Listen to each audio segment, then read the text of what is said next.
Bukankah kita mengambil sebuah ruh, mengambil sebuah message atau pesan yang kita jumpai ketika Rasulullah SAW mengabarkan kepada kita?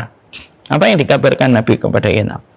Yang dikabarkan Nabi kepada kita itu adalah atadruna manil muflis. Rasulullah SAW mengatakan atadruna manil muflis. Kalian tahu nggak siapa orang yang merugi itu? Para sahabat mengatakan mala dirhamun wala dinarun, yang tidak punya dirham dan tidak punya dinar. Nabi mengatakan bukan. Orang yang merugi itu bukan orang yang tidak punya dirham atau tidak punya dinar. Tapi orang yang merugi itu adalah orang yang kelak nanti pada waktu hari kiamat datang membawa pahala sholatnya, membawa pahala puasanya, membawa pahala sodakohnya. Ya'ti bi sholatihi wa siyamihi wa sodaqatihi. Mereka membawa seluruh amal-amal dari sholatnya, puasanya, sedekahnya. Kalau dia diterangkan dalam hadis itu oleh Nabi, mereka nanti akan datang membawa pahala sholatnya, puasanya, sedekahnya. Berarti kesimpulan kita membaca hadis itu apa? Oh, berarti orang solih, orang yang ahli ibadah. Karena kalau tidak ahli ibadah, dia tidak membawa amalan pahala sholatnya, puasanya, sedekahnya. Dan Nabi mengatakan orang yang merugi itu orang yang datang membawa pahala sholatnya, membawa pahala puasanya, membawa pahala sedekahnya. Artinya mereka ketika di dunia secara penampakan itu orang ahli ibadah. Lalu kata Nabi, waqad syatama hada wa daraba hada wa akhadha mala hada. Ternyata orang ini mencela fulan, orang ini memukul fulan, mendolimi fulan, mengambil hartanya fulan.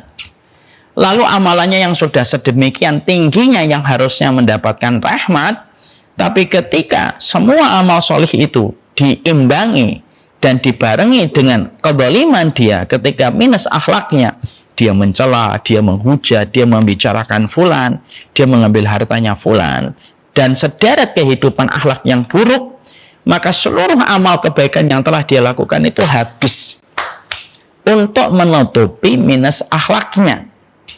Dan itu pun belum selesai.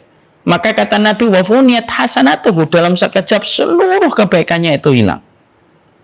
Lalu orang itu masih berjajar untuk meminta keadilan kepada Allah atas keburukan akhlak orang ini. Sampai akhirnya orang itu berganti dengan segunung dan setumpuk dosa dan kemaksiatan yang menjebloskan dia ke dalam neraka. Bukan karena dia nggak sholat. Sholat, dikatakan oleh Nabi dia datang membawa pahala amalan sholat kok. Dia dijebloskan neraka itu bukan karena nggak puasa.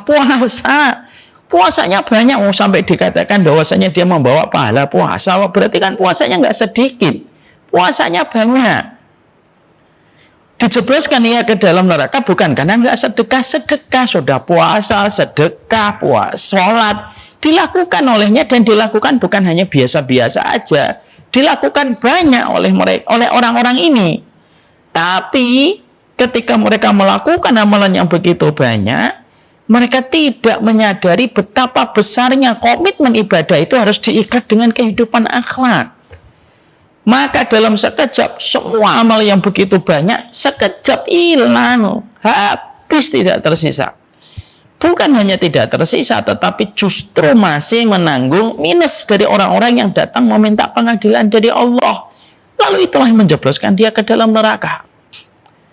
Ini juga lebih ngeri lagi kalau kita kaitkan kembali dengan sebuah riwayat yang datang dari Nabi. Nabi pernah ditanya, Rasulullah SAW pernah ditanya, ada seorang wanita, banyak sholatnya, banyak puasanya, banyak sedekahnya, tetapi dia menyakiti tetangganya. Di mana kedudukan dia ya Rasulullah? Rasulullah menjawab, di neraka.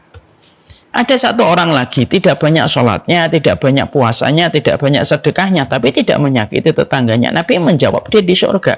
Ini tambahan lagi. Ternyata tidak setiap penuntut ilmu otomatis memiliki kehidupan akhlak.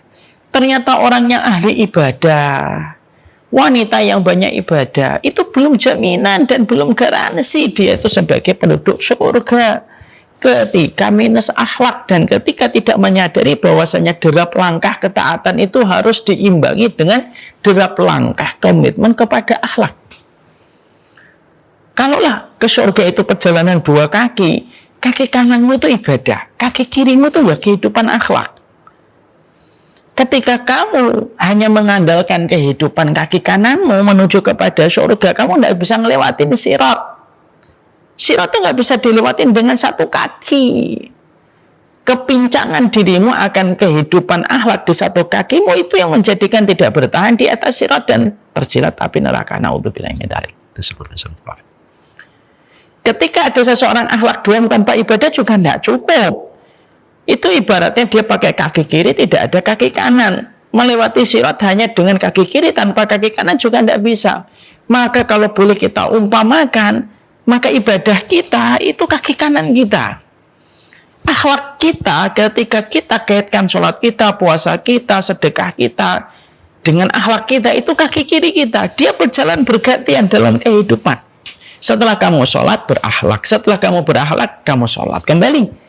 Setelah kamu sedekah berakhlak, setelah kamu berakhlak kamu puasa, terus berimbang tuh jalan dia.